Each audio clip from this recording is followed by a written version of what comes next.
সুধী দর্শক, শুভেচ্ছা নেবেন। আশিক তমাল স্বাগত জানাচ্ছি চ্যানেল 24-এর নিয়মিত আয়োজন যত কথা অনুষ্ঠানে। এই আয়োজনে আমরা এমন অতিথি আমন্ত্রণ জানিয়ে থাকি যারা নিজ গুণে নিজেকে সমৃদ্ধ করেছেন, পাশাপাশি সমৃদ্ধ করেছেন আমাদের দেশকে। আজকে আমাদের মাঝে উপস্থিত হয়েছেন ইস্টার্ন প্লাজা জামে মসজিদের খতিব নিজাম বিন মুহিব। তিনি একাধারে যেমন ইমামতি করছেন, খতিবের দায়িত্ব পালন করছেন, পাশাপাশি তিনি 13টির বেশি চ্যানেলে ইসলামিক অনুষ্ঠান উপস্থাপনা করছেন। আসসালামু আলাইকুম, কেমন আছেন? ওয়ালাইকুম আসসালাম, আলহামদুলিল্লাহ, আমরা ভালো আছি। আপনি কেমন আছেন? আচ্ছা, আলহামদুলিল্লাহ ভালো। আমরা এই আয়োজনটা ঘরোয়া পরিবেশে গল্প করে থাকি এবং আপনার বিষয়ে আমরা অনেক তথ্য জানার চেষ্টা করব। আপনি কি করছেন সেই বিষয়ে আমরা আলোচনা করব। আমরা শুরুতেই জানতে চাই যে আপনার জন্ম, বেড়ে ওঠা কোথায়? ধন্যবাদ আপনাকে। আলহামদুলিল্লাহ ওয়াকাফা ওয়াসালামুন আলা ইবাদিহিল্লাযীনা ইসতাফা, আম্মা বা'দ। আমার জন্ম আমার নানুবাড়িতে। আমার নানুবাড়ি নোয়াখালী জেলার লক্ষ্মীপুর জেলার বশিকপুর গ্রামে। সেখানে আমার জন্ম এবং আমার বেড়ে ওঠা হচ্ছে ব্রাহ্মণবাড়িয়ার আশুগঞ্জ সার কারখানা কলোনিতে। আমার বাবা সেখানে প্রথমে একটি হিফজখানায় শিক্ষকতা করেছেন। এরপরে তিনি স্কুল অ্যান্ড কলেজের ধর্মীয় শিক্ষক হিসাবে শিক্ষকতা করেছেন দীর্ঘদিন। সেখানেই আমাদের বেড়ে ওঠা। আপনার পরিবারের সদস্য কতজন? আমাদের পরিবারে বাবা মা আছেন, আমরা 3 ভাই 2 বোন, আমার সহধর্মিণী এবং আমার একটি ছেলে। আপনি তো হাফিজি পড়েছেন, বাকি ভাই বোনরাও কি হাফিজি পড়েছে বা মাদ্রাসায় পড়েছে কিনা? আমার বাবা যেহেতু হাফেজ ছিলেন এবং আমাদের পারিবারিক বন্ধনটাই ছিল দ্বীনি পরিবেশের, তো সেইভাবেই আমরা পারিবারিকভাবেই সবাই কোরআন বিশুদ্ধকরণ বলেন এবং ইসলামের অনুশাসন মেনে চলা বলেন, যেটাকে আমরা সহজে কনজারভেটিভ ফ্যামিলি বলি। সেই কনজারভেটিভ ফ্যামিলি থেকে আমাদের উঠে আসা এবং আমাদের ভাই বোন সবাই ইসলামিক পরিবারই, একটা পরিবারে ইসলামী অনুশাসনে যেভাবে সন্তানরা বেড়ে ওঠে সেভাবেই বেড়ে উঠেছি আমরা সবাই। তবে মাদ্রাসা লাইনে একদম পড়াশোনা শেষ করেছি আমি, বাকি সবাই জেনারেল লাইনেই পড়াশোনা করেছেন। আপনার লেখাপড়ার শুরুটা কি মাদ্রাসায় নাকি স্কুল দিয়ে শুরু? একদম শুরুটা স্কুলে। আমি ক্লাস 5 পর্যন্ত স্কুলে পড়ে ক্লাস 5-এ যখন উঠেছি তারপরে হিফজখানায় এসেছি। আপনার কি তখন ইচ্ছা ছিল হিফজখানায় পড়ার? আলহামদুলিল্লাহ, আমার বাবার কণ্ঠটা অনেক সুন্দর ছিল। তারই ধারাবাহিকতায় আলহামদুলিল্লাহ আমাদের কণ্ঠটাও আল্লাহ অনেক সুন্দর একটি কণ্ঠ দান করেছেন।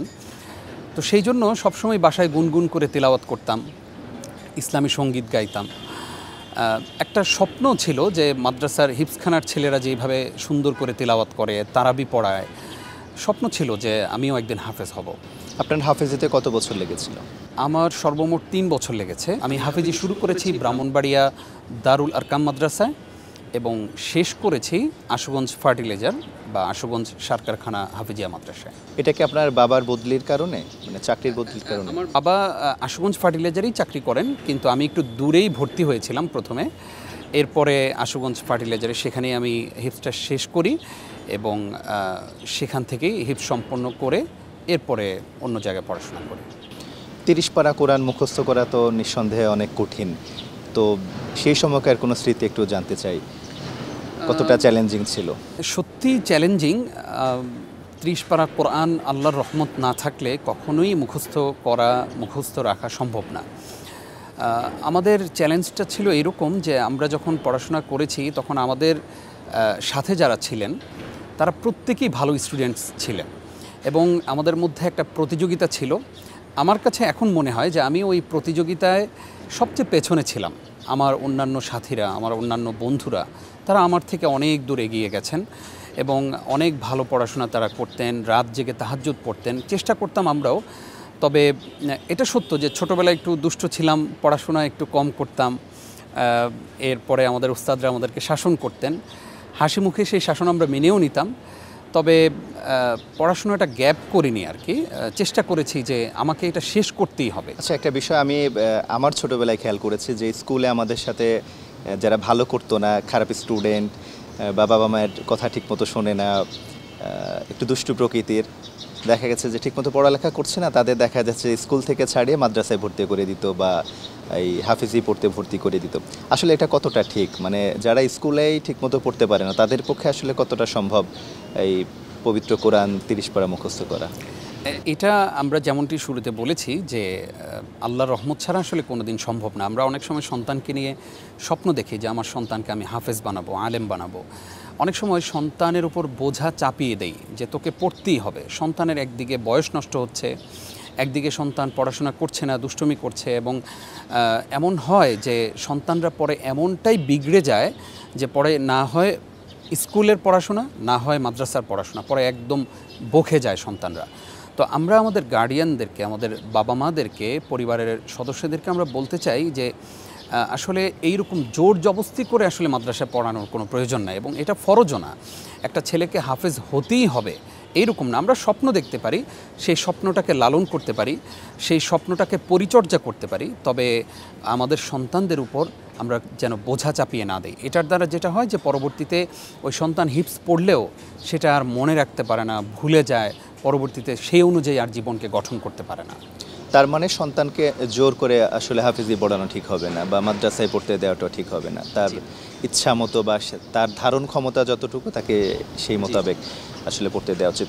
আরেকটা বিষয় হচ্ছে, হাফিজি শেষ করার পর দুটি ধারা রয়েছে পড়ালেখার। আপনি আসলে কোন দিকে পড়ালেখা করেছেন এবং কোন কোন প্রতিষ্ঠানে পড়ালেখা করেছেন? আমি শুরুটা কওমি মাদ্রাসায় করেছি। আপনি নিশ্চয়ই কওমি এবং আলিয়ার দিকে ইঙ্গিত করেছেন। তো কওমি মাদ্রাসায় আমি হিফজ শুরু করেছি ব্রাহ্মণবাড়িয়া, যেটা আমরা বললাম। তো আলহামদুলিল্লাহ সেখান থেকে পরবর্তীতে আমি আশুগঞ্জ সার কারখানায় এসে হিফজ কমপ্লিট করে তারপরে আমি আলিয়া লাইনে পড়াশোনা করেছি। 6, 7, 8 মিরহাজিবাগ পড়েছি। এরপরে 9, 10 যেটাকে আমরা দাখিল বলি, দাখিল দিয়েছি আমি জামিয়া কাসিমিয়া থেকে নরসিংদী। এরপরে ফাজিল করেছি ঢাকা আলিয়ায়, কামিল করেছি ঢাকা আলিয়ায়, এবং আমি হাদিস এবং ফিকাতে আমি কামিল করেছি। সাধারণ শিক্ষা ব্যবস্থার সাথে মাদ্রাসায় শিক্ষা ব্যবস্থার তফাৎটা কি আসলে? একবিংশ শতাব্দীর এই জায়গায় এসে আমরা তো আসলে একটা চ্যালেঞ্জ ফেস করছি, এবং মাদ্রাসা শিক্ষা আলহামদুলিল্লাহ অনেক আধুনিকায়ন হয়েছে। বিভিন্ন মাদ্রাসায় অনেক কম্পিউটার ল্যাব আছে। আমরা কওমি মাদ্রাসা অনেক জায়গায় দেখেছি আধুনিকায়নের ছোঁয়া লেগেছে। কিন্তু পরিবর্তনের যে জায়গাটা আমাদের দরকার আসলে, সেটা হচ্ছে যে আমাদের মাদ্রাসার প্রচুর শিক্ষার্থী প্রতি বছর পড়াশোনা শেষ করে, কিন্তু সেই অনুযায়ী কোনো কর্মসংস্থান নেই। আমরা রাষ্ট্রের কাছে এই আবদার করতে পারি, এই অনুরোধ করতে পারি যে আমাদের আসলে এই কর্মসংস্থানগুলোর ব্যবস্থা করে দেয়া। শুধুমাত্র একটি সনদের কথা বলেই সেখানেই শেষ করে দেয়া, এবং এরপরে মাদ্রাসার এই ছাত্ররা শুধু মসজিদ মাদ্রাসায় থাকবে কেন? এরা আমাদের এই মাদ্রাসার শিক্ষার্থীরা অনেকেই এতটাই ট্যালেন্ট যে রাষ্ট্রের গুরুত্বপূর্ণ অনেক দায়িত্ব কিন্তু তারা পালন করতে পারে। কওমি মাদ্রাসার কথা আমি বলছি। আলিয়ার তো অনেক স্টুডেন্টস আলহামদুলিল্লাহ তারা বিভিন্ন জায়গায় ভালো করছেন, বিভিন্ন ইউনিভার্সিটিতেও পড়ছেন, এবং কওমি মাদ্রাসার অনেক শিক্ষার্থীরাও বিভিন্ন ইউনিভার্সিটিতে ভালো ফলাফল রাখছেন, সুনামের সহিত তারা এগিয়ে যাচ্ছেন। আমি মনে করি যে কওমি মাদ্রাসার পাশাপাশি আলিয়া মাদ্রাসায় যে জিনিসটা প্রয়োজন সেটা হচ্ছে যে আলিয়া মাদ্রাসা আগের যেই ইলম বা জ্ঞান চর্চার যে বিষয়টা ছিল, যে আলিয়া মাদ্রাসা থেকে অনেক ভালো আলেম বের হতেন আগে, এখন সেই পার্সেন্টেজটা একদম কমে গেছে। এই জায়গায় আমাদের উলামায়ে কেরামের কাজ করা দরকার, এবং মাদ্রাসা থেকে ভালো ভালো আলেম প্রয়োজন। আমরা দেখছি যে আমাদের বাংলাদেশের বিগত সময়গুলোতে অনেক বড় বড় আলেমরা ওনারা চলে গেছেন আল্লাহর কাছে। তো আলেমদেরকে আল্লাহ তাআলা নিয়ে যাওয়ার মাধ্যমেই কিন্তু জ্ঞানকে উঠিয়ে নেবেন। সেই জন্য আলিয়া মাদ্রাসার পড়াশোনার দিকে এবং আলিয়া মাদ্রাসার শুধু রেজাল্টের দিকেই না, আমরা অনেক সময় রেজাল্টের দিকে ফোকাস করি যে আমার মাদ্রাসার রেজাল্ট ভালো করতে হবে, এবং সেই জন্য অনেক সুযোগ সুবিধা আমরা দিয়ে থাকি। এই জায়গায় কাজ না করে বরং আমি আমার একজন শিক্ষার্থীকে দ্বীনি শিক্ষায় ভালো শিক্ষিত করে একটা ভালো আলেম সমাজকে, রাষ্ট্রকে উপহার দেওয়া অনেক জরুরি বলে আমি মনে করি। আপনি ইমামতির পাশাপাশি আপনি টেলিভিশন চ্যানেলগুলোতে অনুষ্ঠান উপস্থাপনা করছেন। আমার জানা মতে আপনি 13টির বেশি টেলিভিশনে অনুষ্ঠান উপস্থাপনা করেছেন। গত যে রমজান গেল সেই রমজানে আপনি 15টি টেলিভিশন অনুষ্ঠান উপস্থাপনা করেছেন। তো এই মাদ্রাসা শিক্ষা গ্রহণ করার পর টেলিভিশনে অনুষ্ঠান উপস্থাপনায় আগ্রহটা কিভাবে আসলে এবং কিভাবে আসলে এই জার্নিটা শুরু হলো? ধন্যবাদ আপনাকে। আমি তখন নিউ মার্কেট মসজিদে খতিব হিসাবে দায়িত্ব পালন করছি। তো আমার পাশেই এক মসজিদ আছে, নিউ মার্কেট কমপ্লেক্স মসজিদ, সেই মসজিদের খতিব, এবং তিনি মিডিয়াতে অনেক জনপ্রিয় একজন স্কলার, হাফেজ মাওলানা লুৎফুর রহমান। তিনি একবার খবর পাঠালেন, তার মাধ্যমে আমি একটি খবর জানতে পেলাম যে RTVতে আলোকিত কোরআন নামে একটি রিয়েলিটি শো হয়, সেখানে একজন উপস্থাপক দরকার। তো আমাকে একজন বললেন যে আপনি উপস্থাপনা করতে চান কি না। তো আমি বললাম আমার তো খুবই ইচ্ছা আছে, কিন্তু সেখানে আসলে ঢোকার প্রসেসটা কি, সেখানে কিভাবে প্রোগ্রামটা আসলে উপস্থাপনা করা যায় সেটা আমি জানি না। তো উনি এই যে মাওলানা লুৎফুর রহমান সাহেবের সাথে আমার পরিচয় করিয়ে দিলেন এবং আমাকে RTVতে নিয়ে আসলেন। নিয়ে আসার পরে RTVতে ইন্টারভিউ হচ্ছিল, আমাদের বিভিন্ন ভয়েস টেস্ট নিচ্ছিলেন। তো আমরা অনেকেই ইন্টারভিউ দিয়েছি, লাস্ট পর্যায়ে একজনকে কনফার্মও করে ফেলা হয়েছে। তো আমি একটু মন খারাপ করলাম, অনেক দিন যাতায়াত ছিল। এরপরে হঠাৎ করে একদিন আমার কাছে ফোন আসে যে আপনাকে RTVর এই আলোকিত কোরআন প্রোগ্রামে উপস্থাপনার জন্য আমরা আমন্ত্রণ জানাচ্ছি, আপনি অফিসে আসবেন। পরে আমি আল্লাহর শুকরিয়া আদায় করি এবং সাথে সাথে চলে আসি RTVতে। তখন আমি এই মানুষটার প্রতি অনেক কৃতজ্ঞ, জনাব মোহাম্মদ শামসুদ্দিন মিঠু। তিনি আমার প্রথম প্রডিউসার RTVর আলোকিত কোরআন এই অনুষ্ঠানের। তো তিনি আমাকে ট্রেন আপ করলেন এবং তিনি যথেষ্ট ধৈর্য সহকারে এই অনুষ্ঠানটি সুন্দরভাবে সম্পাদন করার জন্য আমাকে সহযোগিতা করলেন এবং সেখানের ক্যামেরাম্যান সবাই আমাকে সহযোগিতা করলেন নতুন হিসাবে। এভাবেই আমার যাত্রা শুরু। 2022 সালে আমি রিয়েলিটি শো আলোকিত কোরআন এটি শুরু করি। এরপরে বাকি চ্যানেলগুলোতে কিভাবে কাজ করা শুরু করলেন? বাকি চ্যানেলে আসলে এখান থেকে আমার এক চ্যানেল থেকে ডাক পড়ে যায় এবং বিভিন্ন প্রডিউসাররা আলহামদুলিল্লাহ আমাকে ফোন করেন এবং অনেক স্কলাররা আমাকে বিভিন্ন জায়গায় আমাকে পাঠান। ওনাদের কাছে যখন ভালো উপস্থাপক খোঁজেন তখন ওনারা আমার কথা বলেন। এইভাবেই আসলে সকল চ্যানেলগুলোতে আমার কাজ করা। এই টেলিভিশনগুলোতে ইসলামিক প্রোগ্রাম অ্যাঙ্করিং করে আসলে কতটা চ্যালেঞ্জিং মনে হয় আপনার কাছে? এটা খুবই চ্যালেঞ্জিং, কারণ এই যে আপনাদের মতো মানুষদের পাশাপাশি আমাদের অ্যাঙ্করিং করা, এটা আমাদের জন্য চ্যালেঞ্জিং। কিন্তু আমি আসলে ব্যক্তিগতভাবে চ্যালেঞ্জ নিতে খুব পছন্দ করি যে আমাকে এই কাজটা পারতেই হবে, উনি পারলে আমি কেন পারবো না। তো সেই জায়গা থেকে আমি চ্যালেঞ্জ নেই এবং আপনি অবাক হবেন যে আলহামদুলিল্লাহ আমার শুরুটা আলোকিত কোরআন দিয়ে শুরু হলেও আমার ইসলামিক প্রোগ্রামের যে লাইভ অনুষ্ঠানগুলো আছে, আমার এই টক শো বা ইসলামিক প্রোগ্রাম এগুলো ম্যাক্সিমামই আমি লাইভ করেছি। অর্থাৎ সবাই তো রেকর্ড দিয়ে শুরু করে, আমি আসলে লাইভ দিয়ে আমার যাত্রাটা শুরু করেছি এবং আলহামদুলিল্লাহ আমার এই পর্যন্ত বড় ধরনের কোনো ভুল বা বড় ধরনের কোনো মিস্টেক অথবা আমি কোনো প্রবলেমে পড়িনি। যারা ইসলামিক প্রোগ্রাম অ্যাঙ্করিং করতে চায় বা আগ্রহী, অনেকে আগ্রহী থাকেন, আসলে তাদের করণীয়টা কি? এটা আসলে খুব বেশি কষ্টের না, খুব সহজ একটা বিষয়।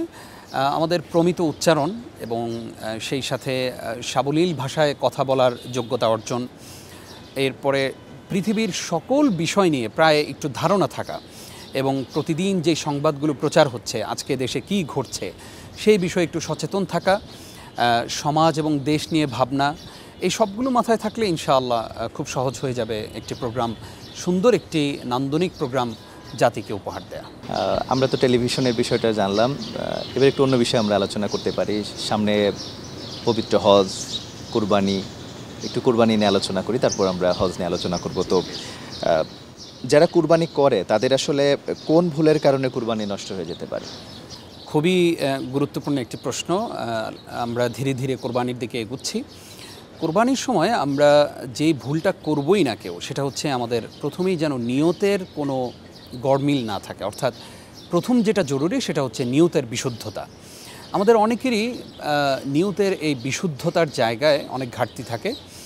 অনেক সময় দেখা যায় এইরকম হয় যে মেয়েকে বিয়ে দিয়েছি, এখন যদি এবছর আমি কোরবানি না দেই তাহলে আমার আত্মীয় স্বজন কী বলবে। ছেলেকে বিয়ে করিয়েছি, এখন যদি এই বছর আমি কোরবানি না দেই তাহলে আত্মীয় স্বজন কী বলবে। অথবা সন্তানরা আবদার করলো যে বাবা বিগত কয়েক বছর তুমি কোরবানি দাওনি, এই বছর তো কিছু টাকা পয়সা হয়েছে তোমার, তো তুমি কোরবানি দাও। এই উদ্দেশ্যে বা সন্তানের এই আবদারের জায়গা থেকে যদি কোরবানি দেয়া হয়, নিয়ত যদি বিশুদ্ধ না থাকে, আল্লাহর জন্যই যদি কোরবানি না হয়ে থাকে, তাহলে এই কোরবানির আসলে কোনো প্রয়োজন নেই, এটা শুধুমাত্র গোশত খাওয়াই হবে। 2 নম্বর যে পয়েন্টটা আমরা শেয়ার করতে চাই সেটা হচ্ছে হারাম ইনকাম থাকলে কোরবানি যত বড় পশু দিয়ে আমরা দেই সেটা আসলে কোরবানি, আল্লাহর রাহে কোরবানি হবে না, এটা গোশত খাওয়া ছাড়া আর কিছুই হবে না। 3 নম্বর যে পয়েন্ট আমরা শেয়ার করতে চাই সেটা হচ্ছে যে কোরবানির পশু কেনার ক্ষেত্রে আমরা কোনো পশুর লেজের অর্ধেক কাটা, কানের অর্ধেক কাটা, বেশিরভাগ কাটা, অথবা কোরবানি যেই জায়গায় হবে, জবেহটা যেই জায়গায় হবে সেই জায়গা পর্যন্ত হেঁটে কোরবানির পশুটা আসতে পারছে না, এইরকম পশু দিয়ে যদি কেউ কোরবানি দেয় তাহলে কোরবানি হবে না। এই জায়গায় আমরা খুব সতর্ক থাকব। এরপরে আমরা কোরবানির পশুর যে শরিক আনার ক্ষেত্রে আমরা খেয়াল রাখব যে শরিকদের যারা আছেন প্রত্যেকের যেন নিয়তটা বিশুদ্ধ থাকে। এরপরে আমরা যেন কারো নিয়ত যেন এমন না থাকে যে আমরা গোশত খাওয়ার নিয়তে বা বড় একটা গরু কোরবানি দেব মানুষকে দেখানোর জন্য। ইবাদতের মধ্যে যখন লৌকিকতা চলে আসবে সেটা আর তখন ইবাদত থাকবে না, সে ইবাদত আসলে আল্লাহ কবুল করেন না। এই ভুলগুলো থেকে আমরা যদি নিজেদেরকে মুক্ত রাখতে পারি তাহলে ইনশাআল্লাহ আল্লাহর কাছে একটি কবুল কোরবানি আমরা উপস্থাপন করতে পারি। আমরা বেশিরভাগ সময় দেখে থাকি কোরবানি 7 ভাগ, 5 ভাগ বা 3 ভাগে দেওয়া হয়ে থাকে। তো এখানে দেখা গেল যে কোনো একজনের নিয়ত সহি না, সেটার প্রভাব কি বাকিদের উপর আসবে কিনা? এখানে আসলে সবচেয়ে সঠিক যে বিষয়টা আমরা মনে করি সেটা হচ্ছে যে আমরা চেষ্টা করব যে আমার যারা শরিক তারা প্রত্যেকেই যেন হালাল টাকা দিয়ে কোরবানি করে, তাদের প্রত্যেকের যেন নিয়তটা বিশুদ্ধ থাকে এবং প্রত্যেকেই যেন আল্লাহর জন্য কোরবানি করেন। এর পরেও যদি কারো নিয়তের বিশুদ্ধতা না থাকে এবং কার মনে কি আছে সেটা তো আমরা কেউ জানি না, তবে শরিক নেয়ার ক্ষেত্রে আমরা সতর্ক থাকব। এর পরেও যদি কারো নিয়তে সমস্যা থাকে সেটার জন্য নিশ্চয়ই আল্লাহ তাআলা আমাকে জিজ্ঞাসিত করবেন না। আরেকটা বিষয় যে দেখি যে প্রাণীর প্রতি কিন্তু একটা অমানবিক আচরণ করতে আমরা দেখি, তো কুরবানির পশুর প্রতি অনেক সময় অমানবিক আচরণ করতেও আমরা দেখে থাকি। তো ইসলাম আসলে এই বিষয়ে কী বলে? খুবই গুরুত্বপূর্ণ পয়েন্ট এটি। আমরা এভাবে বলতে চাই যে আমরা দেখি যে কোরবানির সময় বিভিন্ন জেলা শহরগুলো থেকে ঢাকায় এবং বিভিন্ন জায়গায় কোরবানির পশুগুলো নিয়ে যাওয়া হয়। সেখানে আমরা যে জিনিসটা আমাদের সবার চোখে পড়ে সেটা হচ্ছে একটা ট্রাকে 5টা গরু ধরবে, সেখানে 10টা গরু একদম গাদাগাদি করে গরু সেখানে তোলা হয় এবং এমনভাবে বাঁশ দিয়ে দেওয়া হয় যেন তারা নড়তেও না পারে, তাদের মুখ দিয়ে ফেনা বের হয়ে যায়, তাদেরকে ঘন্টার পর ঘন্টা খাবার দেওয়া হয় না, বসতে দেওয়া হয় না, তাদেরকে মশা কামড়ায় সারা রাত ব্যাপী তাদেরকে বিভিন্ন জায়গায় নিয়ে যাওয়া হয়। এই যে কষ্টটা দেওয়া হয় এটা পশুর প্রতি অমানবিকতা। এইভাবে আসলে কোরবানির পশুর সাথে আচরণ করা কোনোভাবেই কাম্য না। এরপরে কোরবানির পশু যারা কোরবানি করেন তারা কেনার পরে অনেক সময় এমন হয় যে কোরবানির আর 2 দিন বাকি আছে, উনি চিন্তা করেন যে মাত্র আর 2 দিন বাকি, তো এখন আর মানে তাকে খাবার দাবার দিয়ে কী লাভ। অনেক সময় তাদেরকে এই খাবার থেকেও বঞ্চিত করা হয়, এটা একদম অমানবিক আচরণ। এই কাজটিও যেন আমরা না করি। পাশাপাশি কোরবানি করার পরে আমরা দেখি যে কোরবানি কসাই বলে যে হুজুর দিয়ে যদি জবেহ করা হয় যে হুজুর আপনি শুধু একটু ছুরিটা একটু লাগিয়ে দেন, বাকিটা আমি সেরে ফেলছি। একটু চামড়াটা ছিলে দেওয়ার পরে সেই স্পাইনাল কর্ডে এইভাবে আঘাত করতে থাকে এবং এইভাবে আঘাতের ফলে স্বাভাবিকভাবে একটি পশু মৃত্যুবরণ করে না, বরং এই পশুটাকে রীতিমতো হত্যা করা হয়। চিকিৎসা বিজ্ঞান আজকে প্রমাণ করেছে যে স্পাইনাল কর্ডে এইভাবে আঘাতের ফলে সাথে সাথেই সে মৃত্যুবরণ করে। রক্ত প্রবাহিত হওয়ার মাধ্যমে, এই যে 10-15 মিনিট লাগার কথা তার সমস্ত শরীরে রক্তটা স্বাভাবিকভাবে প্রবাহিত হওয়ার, সেইটা আর না হয়ে হঠাৎ করে তার মৃত্যু হয়ে যায়। এইভাবে যদি কেউ কোরবানি করে সেখানেও কোরবানিটা বিনষ্ট হয়ে যাওয়ার সম্ভাবনা থাকে। এই কাজটিও আমরা করব না, এটা পশুর প্রতি অমানবিকতা। 10-15 মিনিট বাঁচানোর ক্ষেত্রে আমরা পশুটা জবেহের সাথে সাথে আমরা তার চামড়া ছেলা শুরু করি, এটাও পশুর প্রতি অমানবিকতা। এই কাজগুলো যেন আমরা কেউ না করি এবং আমরা প্রত্যেকের জায়গা থেকে এই সচেতনতা আমরা তৈরি করার চেষ্টা করব। তাহলে কোরবানির পশুকে আলেম দিয়ে জবে করা উত্তম, নাকি যিনি কোরবানি দিচ্ছেন বা ভাগে যদি দিয়ে থাকেন তাদের মধ্যে থেকে কেউ একজন যদি দিয়ে থাকেন, আলেম যদি নাও হয়ে থাকেন, সেটা দেয়া যাবে কিনা? অবশ্যই যাবে, বরং এটাই উত্তম। নিজের পশুটা নিজে কোরবানি করা এটাই হচ্ছে উত্তম। একান্তই কেউ যদি না পারেন তাহলে কোনো একজন আলেমকে দিয়ে জবেহটা করাতে পারেন। এক্ষেত্রে মনে রাখা জরুরি যে আমরা অনেকে মনে করি যে অনেক দোয়া পড়তে হয় এবং অনেক কিছু পড়ে তারপরে কোরবানি করতে হয়। আমরা সেখানে বলবো যে বিসমিল্লাহি আল্লাহু আকবার বলে কোনো পশু কোরবানি করলেই সেটা কোরবানি হয়ে যাবে এবং এটা আমাদের জন্য হালাল এবং আল্লাহ এটাই পছন্দ করেন। এভাবে কোরবানি করলে কোরবানি হয়ে যাবে। যে প্রাণীটি কোরবানি দেয়া হবে সেটা গরু, ছাগল বা দুম্বা বা উট যেটাই হোক না কেন, সেটার বয়স আসলে কেমন হতে হবে এবং আসলে কি দেখে পশুটা নির্বাচন করতে হবে? খুব সুন্দর একটি প্রশ্ন করেছেন আপনি। কোরবানির পশুর ক্ষেত্রে উটের বয়স হতে হবে 5 বছর, গরুর বয়স হতে হবে 2 বছর, খাসি বা দুম্বা বা ভেড়া এগুলোর বয়স হতে হবে ন্যূনতম 1 বছর। কিন্তু কোনো খাসি বা ভেড়ার বয়স যদি 6 মাসেরটা যদি বোঝা যায় যে এটা 1 বছরের মতো হয়ে গেছে, তাহলেও সেটা দিয়ে কোরবানি হবে। এই জায়গায় যেন আমরা কোনো ভুল না করি। বাংলাদেশের অনেক জায়গায় এমন হয় যে কোরবানি এই সমাজে যতজন মানুষ কোরবানি করেছেন তাদের প্রত্যেকের কোরবানির পশু থেকে একটা ভাগ সমাজকে দিতে হয়। অর্থাৎ সমাজের সেটা দায়িত্বশীলরা মেম্বার হতে পারে, চেয়ারম্যান হতে পারে, অথবা যে কোনো দায়িত্বশীল, ওনারা একটা বড় পলিথিন বিছিয়ে সেখানে সব সমাজের সবার গোশত একসাথে করেন। এই কাজটি আসলে কারো উপর বাধ্য করা এটা কিন্তু শরিয়া অ্যালাউ করে না। আমার ইচ্ছা হলে আমি কাউকে গোশত দিতে পারি, কিন্তু আমার ইচ্ছা নাই, কিন্তু আপনি চাপিয়ে দিচ্ছেন আপনাকে আমার গোশত দিতেই হবে।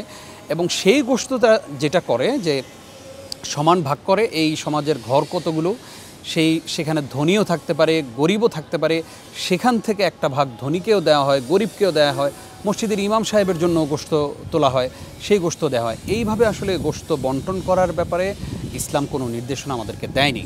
এবং এই কাজগুলো যারা করেন তারা ভুলটা যেখানে করেন সেটা হচ্ছে যে এখানে ধনীরা হয়তো গোশত দিয়েছেন, হকদার হচ্ছে গরিবরা হতে পারে, কিন্তু যখন বন্টন করেন তখন ধনীদের বাড়িতেও একটা প্যাকেট দেওয়া হয়। তো সেটা আসলে ধনীদের এই সাদাকা গ্রহণ করা এইভাবে এটা আসলে ঠিক না, উচিত না। এই কাজগুলো যারা করেন তারা আমার মনে হয় এইভাবে না করে অন্যভাবেও সুন্দরভাবে এই কাজটি সম্পাদন করতে পারেন। কোরবানির পশু কেনার আগে আপনার যত যাচাই বাছাই আছে সব হচ্ছে কেনার আগে। কেনার পরে সেটা একদম আল্লাহর জন্য আপনি কিনেছেন, এখানে আপনার আর কোনো, যে অনেক সময় অনেকে বলে যে সামনের রানের গোশত কম, এটা কি গরু এনেছো যে পেছনের রানের গোশত নেই, এইরকম কোনো কমেন্টস যেন আমরা কেউ না করি, কারণ এটা একটা ইবাদত। এই ইবাদতটাকে নষ্ট করার জন্য এই ধরনের কথাই যথেষ্ট। আরেকটা বিষয় সেটা হচ্ছে কুরবানি কার নামে দিতে হয়, জীবিত বা মৃত ব্যক্তির নামে কুরবানি দেয়া যায় কিনা? ধন্যবাদ আপনাকে। এখানে আমাদের একটা শব্দের ভুল আছে। আমরা সবসময় এই কথাটা বলে আসি যে কার নামে, আমার নামে কোরবানি দিচ্ছি বা আমরা 5 জনের নামে কোরবানি দিচ্ছি। বিষয়টি এমন নয়, বরং শব্দটি বা বাক্যটি এমন হবে যে আমাদের 5 জনের পক্ষ থেকে আমরা কোরবানি দিচ্ছি। নাম শুধুমাত্র আল্লাহর নামে আমরা কোরবানি দেই। তো জীবিতদের পক্ষ থেকে তো কোরবানি অবশ্যই দেয়া যেতে পারে। মৃতদের পক্ষ থেকে যদি কোরবানি দিতে হয় সেক্ষেত্রে কোনো মানুষের যদি ওসিয়ত থাকে, যেমন আমার বাবা আমাকে ওসিয়ত করে গেলেন যে আমি যদি এই বছর আল্লাহর কাছে চলে যাই তাহলে আগামী বছর তোমরা আমার পক্ষ থেকে কোরবানি দিও, তাহলে সেই ওসিয়তের কোরবানির গোশতটা সেটা পুরোটাই বন্টন করে দিতে হবে। আর যদি ওসিয়ত না করেন, এমনিতেই আপনি নফল সোয়াবের উদ্দেশ্যে আপনি কোরবানি দিতে চান, মৃত মানুষের পক্ষ থেকে অবশ্যই আপনি কোরবানি দিতে পারবেন। কুরবানি তাহলে কার কার উপরে ফরজ হচ্ছে? কোরবানির দিনগুলোতে, অর্থাৎ জিলহজ মাসের 10, 11 এবং 12 তারিখ মাগরিবের আগ পর্যন্ত, সূর্যাস্তের আগ পর্যন্ত যদি কারো কাছে কোরবানি দেওয়ার মতো নেশাব পরিমাণ অর্থ 52.5 তোলা রৌপ্য পরিমাণ, সমপরিমাণ টাকা যদি কারো কাছে থাকে তাহলে উনি কোরবানি দিবেন। যেমন কারো কাছে 70-72 হাজার টাকা অথবা 80 হাজার টাকা আছে, উনি কোরবানি দিবেন। একান্তই কেউ যদি কোরবানি দিতে চায়, একটা খাসি কেনার টাকা যদি কারো কাছে থাকে, তিনিও আল্লাহর সন্তুষ্টির উদ্দেশ্যে কোরবানি দিতে পারেন। এবং আমরা প্রত্যেকে চেষ্টা করব কোরবানি দিতে, কারণ কোরবানি দেওয়ার পরে গরিব দুঃখী মানুষের সাথে যে মিলেমিশে ঈদের আনন্দটা ভাগাভাগি করা, এক টুকরো মাংস তুলে দেওয়া, এই আনন্দ আসলে জান্নাতি একটি আবহ তৈরি করে এই আনন্দের মাধ্যমে। আচ্ছা, এক পরিবারে ধরেন 4 জন সদস্য, ওনারা যদি ভাগে কোরবানি দেন, সেখানে 7 ভাগের 2 ভাগ যদি দেন, তাহলে তাদের কোরবানি হবে কিনা? মানে 4 জনের উপরে যদি ফরজ থাকে, প্রত্যেকেই কোরবানি দিতে হবে। আমরা যে ভুলটা করি সেটা হচ্ছে যে পরিবারের একজন কর্তা আছেন, বাবা আছেন, 4 জন সন্তান আছে, 4 জনই ইনকাম করেন, কিন্তু কোরবানি দেন শুধু বাবা। এটা উচিত নয়, বরং বাবার উপরে যদি কোরবানি ওয়াজিব হয়ে থাকে বাবা কোরবানি দিবেন, সন্তানদের যাদের উপরে কোরবানি ওয়াজিব ওনারা কোরবানি দিবেন। এই কাজটি আমাদের সমাজে অনেক জায়গায় প্রচলন আছে যে দীর্ঘদিন বাবা, সন্তান বড় হয়ে গেছেন, চাকরি করছেন, ব্যবসা বাণিজ্য করছেন, কিন্তু সন্তানরা কোরবানি দেন না, যে আমার বাবাই কোরবানি দেয় প্রতি বছর, আমরা এখনও বাবার আন্ডারেই থাকি বা বাবাই কোরবানি দেন। এই কাজটি ঠিক নয়।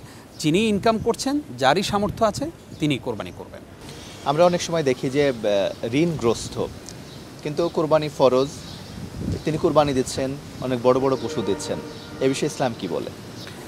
এক্ষেত্রে আমরা বলবো যে যার অনেক বেশি ঋণ আছে এবং সেই ঋণগুলো পরিশোধ করা তার জন্য জরুরি। যেমন একজনের সাথে আমার ওয়াদা দেয়া আছে যে এই মাসেই আমার তার টাকা পরিশোধ করতে হবে, আমি তার টাকাটা পরিশোধ না করে আমি কোরবানি দিচ্ছি, আমি আল্লাহর জন্য কোরবানি দিচ্ছি এবং সেই সাথে আমার পরিবারের সম্মান মর্যাদার জন্য কোরবানি দিচ্ছি, এই কাজটি মোটেও উচিত নয়। বরং কোরবানির পূর্বে আমার ঋণ পরিশোধ করা উত্তম।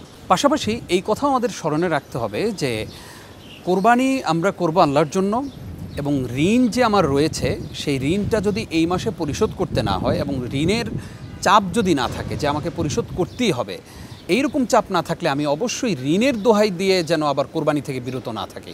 আমরা অনেকে এই কাজটি করি যে আমার তো ঋণ আছে অনেক মানুষ আমার কাছ থেকে টাকা পায়, আমি কেন কোরবানি করব, ঋণগ্রস্ত ব্যক্তি তো কোরবানি দিতে পারবে না, এই কথাটা বলে আমরা একটা ইবাদত থেকে নিজেদেরকে একদম দূরে রাখি। এই কাজটি আমরা করব না।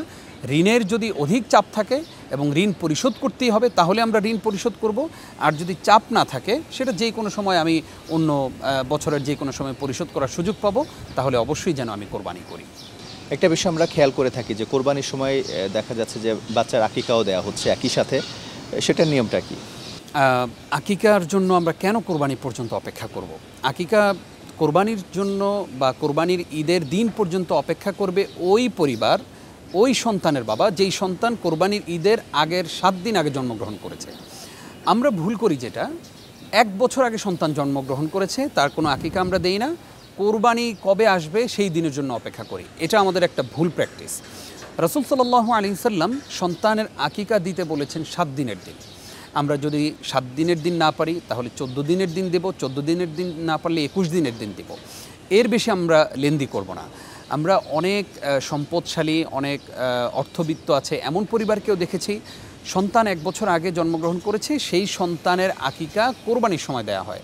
এই কাজটি আমরা কেউ করব না, কারণ কোরবানি আলাদা ইবাদত, আকিকা আলাদা ইবাদত। এখন কোনো কারণে যদি না দেয়া হয়ে থাকে, জি, মানে আকিকা যদি আগে না দেয়া হয়ে থাকে তাহলে কোরবানির সময় জি তাহলে দিবেন, তবে এটা আসলে কোরবানির আকিকার হক পরিপূর্ণভাবে আদায় হচ্ছে না। কেন আমরা আকিকা দিব, আগে এই বিষয়টা আমাদেরকে খেয়াল রাখতে হবে। আমরা আকিকা দিব এই জন্য আমার সন্তানটাকে আল্লাহর জিম্মায় আমরা রেখে দিব। একটা পশু জবেহের মাধ্যমে আমরা শুকরিয়া আদায় করব, কৃতজ্ঞতা আদায় করব আল্লাহর জন্য। ছেলের জন্য 2টি খাসি বা বকরি, মেয়ের জন্য 1টি। এবং ইসলাম কতটা সহজ, কেউ যদি ছেলের জন্য 2টি খাসি দিতে নাও পারেন তিনি যেন অন্তত 1টি দেন এবং সময় থাকতেই যেন দেন, 7 দিনের দিনই যেন তিনি আকিকাটা সম্পন্ন করেন। আরেকটা বিষয় জানতে চাই, সেটা হচ্ছে কোরবানির পশুর চামড়া বিক্রি করা হয়, সেই চামড়ার টাকাকে ব্যক্তি নিজে খরচ করতে পারবেন, বা এই টাকাটা আসলে কাদের পেছনে খরচ করতে হবে? না, এই কোরবানির এই পশুর চামড়ার টাকাটা এটা পুরোটাই উনি সাদাকা করে দিবেন। চেষ্টা করবেন পুরোটাই সাদাকা করে দিতে, কারণ আসলে আমরা কতভাবেই টাকা পয়সা ইনকাম করি, আমার এই কোরবানির পশুর চামড়াও খেতে হবে। এই জায়গা থেকে আমরা চিন্তা করব যে পশুর চামড়াটা পুরোপুরি কোনো একটা মাদ্রাসায় লিল্লাহ ফান্ডে আমরা যেন দিয়ে দেই। এই প্র্যাকটিসটা যদি আমরা সমাজে করি তাহলে অনেক গরিব দুঃখী অসহায় মানুষের উপকারে আসবে ইনশাআল্লাহ। আমরা কোরবানি সম্পর্কে অনেক কিছু জানলাম, তো জিলহজ মাস তো শুরু হয়ে গেল, এই মাসের আমল সম্পর্কে একটু জানতে চাই। খুবই গুরুত্বপূর্ণ জিলহজ মাসে আমরা প্রবেশ করছি আলহামদুলিল্লাহ। জিলহজ মাস আমাদের জন্য এতটাই গুরুত্বপূর্ণ, এই মাসেই, এই দশকেই, জিলহজ মাসের প্রথম দশকেই ইসলামের মৌলিক সকল ইবাদতগুলো রয়েছে। যেমন রাসূল সাল্লাল্লাহু আলাইহি ওয়াসাল্লাম জিলহজ মাসের প্রথম 10 দিন অর্থাৎ ঈদের আগের দিন পর্যন্ত এই 9টা দিনই রোজা রাখতে বলেছেন। এরপরে এই মাসে আমরা অন্যান্য মাস, বছরের অন্যান্য সময়ে যেইভাবে আমাদের ঈমানকে আমরা সবসময় তাজা রাখি, ঈমানকে সবসময় নবায়ন করে থাকি, ঈমানের সাথে থাকি, এই জিলহজ মাসের প্রথম দশকে আমাদের ঈমান রয়েছে।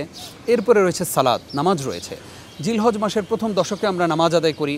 রয়েছে সিয়াম, আমরা যেটার কথা বললাম যে রাসূল সাল্লাল্লাহু আলাইহি ওয়াসাল্লাম জিলহজের প্রথম দশকে সিয়াম পালন করতে বলেছেন। এরপরে আমরা দান সাদাকা করতে পারি। এরপরে গুরুত্বপূর্ণ ইবাদত রয়েছে কোরবানি, আমরা জিলহজের 10 তারিখে আমরা কোরবানি করব। পাশাপাশি যারা জিলহজ মাসে এই 10 তারিখে কোরবানি করার নিয়ত করেছেন তারা আরেকটি আমল, মুস্তাহাব একটি আমল রয়েছে যে জিলহজের চাঁদ ওঠার আগেই তারা তাদের চুল, নখ এবং শরীরের অপ্রয়োজনীয় লোম সেগুলো পরিষ্কার করে নিতে পারেন। অনেক বড় সওয়াব রয়েছে এবং সেটা কোরবানি করার পরে এসে বাকি এরপরে আবার নখ চুল এগুলো কাটতে পারবেন। এই আমলগুলো যদি আমরা করি ইনশাআল্লাহ, এবং গুরুত্বপূর্ণ আরেকটি আমল রয়েছে এই দশকে। রসুল সাল্লাল্লাহু আলাইহি ওয়াসাল্লাম বলছেন ফাআকসিরু মিনাত তাহলিল ওয়াত তাহমিদ ওয়াত তাকবীর, তোমরা এই সময়টাতে বেশি বেশি তাকবীর দাও, তাহমিদ আল্লাহর প্রশংসা করো।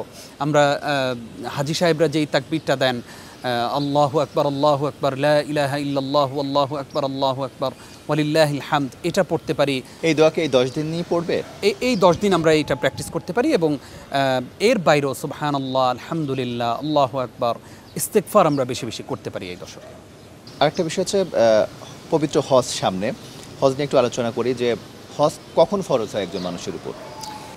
একজন মানুষের যখন কোনো ঋণ থাকবে না, অর্থাৎ এমন কোনো ঋণ নেই যে ঋণের কারণে তার হজে যেতে বাধা হয়ে দাঁড়াচ্ছে, যে ঋণ অনেক বেশি, সেই রকম কোনো ঋণ নেই।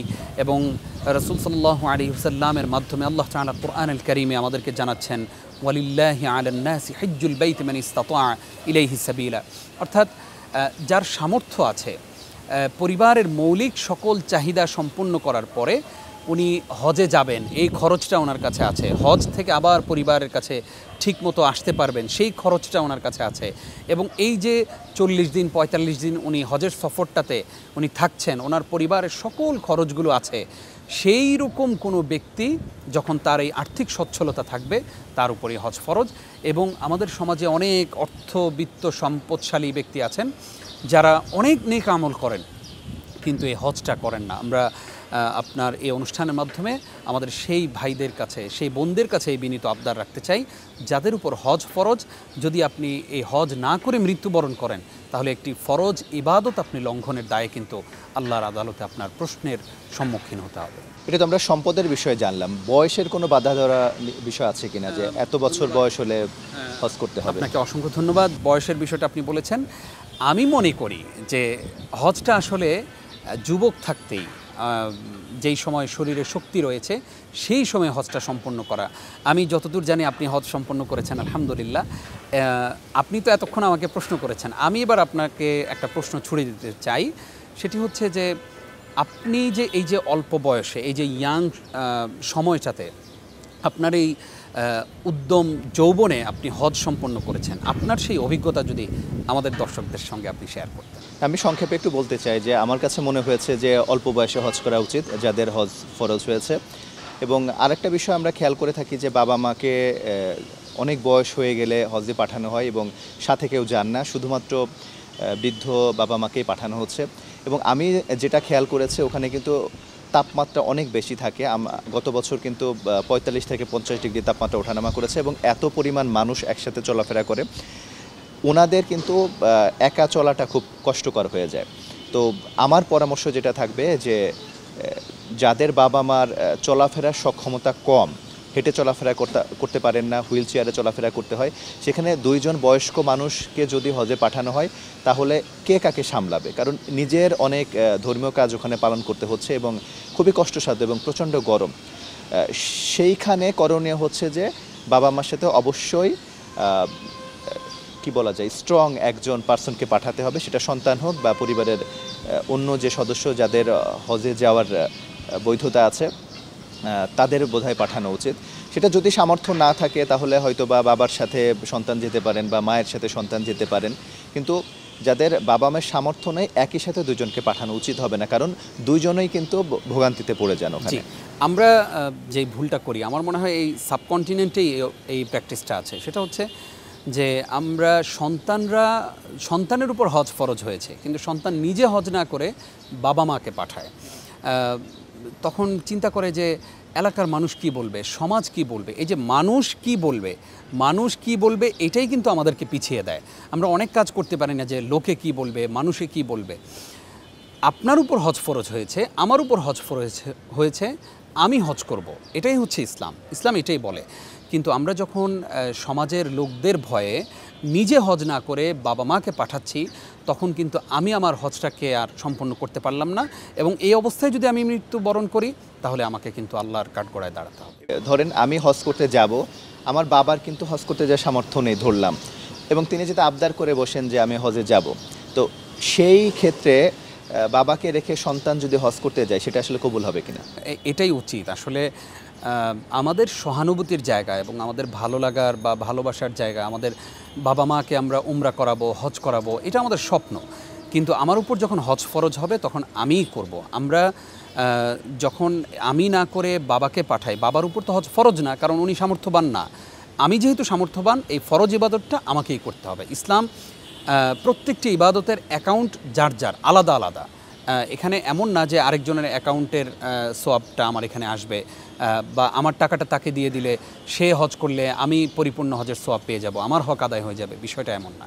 যারা হজ করতে যান ওখানে পশু জবাই করতে হয়, সেটা হজের একটা আনুষ্ঠানিকতা, তো তাদেরকে দেশে আবার কোরবানি করতে হবে কিনা? ওইটাকে বলা হয় হাদি।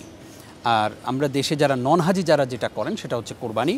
একজন হাজি সাহেব তিনি যখন হজ করবেন তখন তিনি দেশেও কোরবানি করতে হবে এমনটা বাধ্যতামূলক নয়, কিন্তু যদি কারো সামর্থ্য থাকে এবং আত্মীয় স্বজন নিকট আত্মীয় যদি অনেক বেশি গরিব থাকে, চাইলে তিনি দিতে পারেন, সোয়াবের ভাগিদার হবেন। কিন্তু বাধ্যতামূলক তাকে দেশেও কোরবানি করতে হবে, বিষয়টি এমন নয়। আমরা কোরবানি এবং হজ সম্পর্কে অনেক বিষয়ে জানলাম আপনার মাধ্যমে। আপনি একজন সচেতন নাগরিক, সামাজিক যোগাযোগ মাধ্যমে নানান বিষয়ে লেখালেখি করে থাকেন, তো আগামীর বাংলাদেশ নিয়ে আপনার স্বপ্ন কি?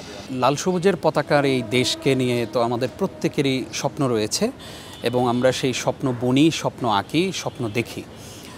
আমি বাংলাদেশকে এমন একটি জায়গায় দেখতে চাই যেখানে সর্বপ্রথম ইসলামকে কটাক্ষ করে, কোরআনকে কেউ অবমাননা করে, আল্লাহ এবং তার রাসূলকে ছোট করে অবমাননা করে কেউ পার পেয়ে যাবে, বা কারো বিচার হবে না, বা এই জিনিসটাকে একেবারেই ছোট করে দেখা হবে, এই রকম আমি দেখতে চাই না। আমি দেখতে চাই যে যেই আল্লাহ এবং তার রাসূলকে অথবা যেই কোনো ধর্মকেই ছোট করা হোক, খাটো করা হোক, এইরকম কাজ যেন কেউ না করে, এইরকম একটি বাংলাদেশ দেখতে চাই। সেই বাংলাদেশ দেখতে চাই যেই বাংলাদেশে প্রত্যেকটা গণহত্যার বিচার হবে। আমরা জানি যে ২৪-এর গণ অভ্যুত্থানে অনেক ভাই বোন শহীদ হয়েছেন, অনেক আলেম ওলামা জীবন দিয়েছেন। এরপরে শাপলায় গণহত্যা হয়েছে, পিলখানার ট্র্যাজেডি আছে, এইরকম অনেক জায়গায় অনেক গণহত্যা হয়েছে। তো সেইগুলোর যেন বিচার এই বাংলাদেশে হয়, আমরা সেটা দেখতে চাই। আমরা দেখতে চাই এমন একটি বাংলাদেশ যেখানে ঈদের আগে বেতন বোনাসের জন্য কোনো গার্মেন্টস শ্রমিক বা কেউ রাস্তায় নামবে না যে আমাদের বেতন বোনাস প্রদান করা হোক। এইরকম সুন্দর একটি বাংলাদেশ দেখতে চাই সেই রকম একটি বাংলাদেশ যেখানে প্রত্যেক শ্রেণী পেশার মানুষ তার কাজটা সুন্দরভাবে সম্পাদন করতে পারবে।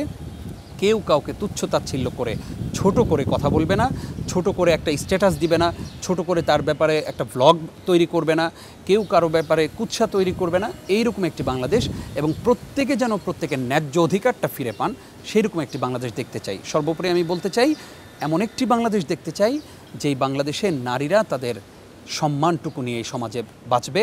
একজন ধর্ষকের শাস্তি যেন শুধুমাত্র মৃত্যুদণ্ডই হয়, তবে সেটা আদালতের মাধ্যমে পরিপূর্ণ ন্যায় এবং ইনসাফের মাধ্যমে যেন সেটার বিচার ফয়সালা হয়। আমরা সেই বাংলাদেশ দেখতে চাই। জনাব নিজাম বিন মুহিব, আপনাকে অসংখ্য ধন্যবাদ, আমাদের সময় দিয়েছেন। আপনার মাধ্যমে আমরা পবিত্র হজ, কোরবানি এবং আপনার বিষয়ে অনেক তথ্য জানতে পেরেছি। আমাদের অনুষ্ঠানে আসার জন্য অসংখ্য ধন্যবাদ আপনাকে। আপনাকেও অসংখ্য ধন্যবাদ দিচ্ছি চ্যানেল 24-কে, চ্যানেল 24-এর জনপ্রিয় আয়োজন যত কথা অনুষ্ঠানে আমাকে আমন্ত্রণ জানানোর জন্য। দর্শক, এই ছিল আজকের যত কথা অনুষ্ঠানে। আগামী পর্বে নতুন কোনো অতিথি নিয়ে আপনাদের সঙ্গে হাজির হব। সেই পর্যন্ত ভালো থাকুন, সুস্থ থাকুন।